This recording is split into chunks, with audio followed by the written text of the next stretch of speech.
بسم اللہ الرحمن الرحیم۔ السلام علیکم۔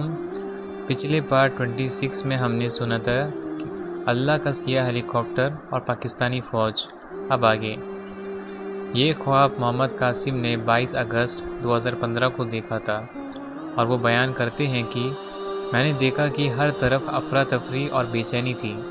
سارے مسلمان اپنے اپنے مصروفیات میں لگے ہوئے تھے۔ پھر میں ایک ایسی جگہ پہنچا جہاں بری قوتیں ایک منصوبہ بنا رہی تھی اور آپس میں کہہ رہی تھی کہ اب مسلمان اپنی زندگی میں مصروف ہیں تو یہ اپنے آپ کو بچا نہیں پائیں گے، اس لیے ہم ان سب کو تباہ کر دیں گے اور دنیا کو یہ دکھائیں گے کہ ہم یہ سب امن کے لیے کر رہے ہیں۔ اس کے بعد انہوں نے بہت طاقتور مشینیں بنانا شروع کر دی۔ مجھے لگا کہ کوئی بھی ان طاقتور اور خطرناک مشینوں کا مقابلہ نہیں کر سکتا۔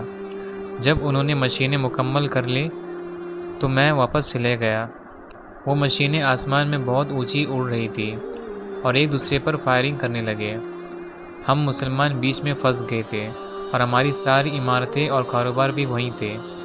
وہاں ایک بہت بڑی دیوار بھی تھی جو باقی دنیا کو اس حالت سے روکتی تھی کہ وہ دیکھ سکیں کہ اصل میں کیا ہو رہا ہے۔ تو انہوں نے باقی دنیا کو دکھایا کہ یہ ان کی مشینیں کتنی طاقتور ہے اور دو گروہ آپس میں لڑ رہے ہیں، لیکن اصل میں یہ صرف ایک ہی گروہ تھا جو مسلمان اور ان کے گھروں کو تباہ کر رہا تھا۔ بری قوتیں دنیا کو کہہ رہے تھے کہ مسلمانوں میں ایک ایسا گروہ ہے جن کے پاس طاقتور مشینیں ہیں، اور یہ بھی کہہ رہے تھے کہ اگر ہم نے ان کو تباہ نہ کیا تو وہ دنیا کی امن تباہ کر دیں گے، لیکن یہ سب بہت بڑے جھوٹے تھے اور یہ ساری مشینیں بری قوتیں کی تھی۔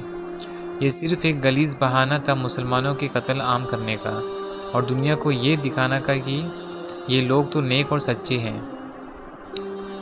میں نے کچھ لوگوں کو اکٹھا کیا اور ان سے پوچھا ہم ان کا مقابلہ کیسے کریں، کیونکہ اس جنگ کی وجہ سے ہم پوری طرح سے تباہ ہو جائیں گے۔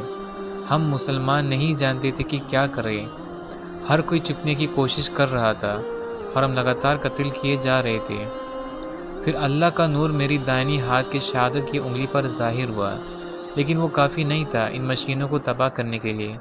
میں نے کہا یا اللہ کچھ تو فرما، ورنہ ہم تباہ ہو جائیں گے۔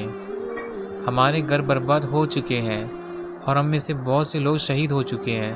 ہم پوری دنیا کے سامنے ذلیل ہو رہے ہیں۔ پھر اللہ نے نور میں اتنا اضافہ فرما دیا کہ مجھے یقین ہو گیا کہ یہ نور ان مشینوں کو تباہ کر دے گا۔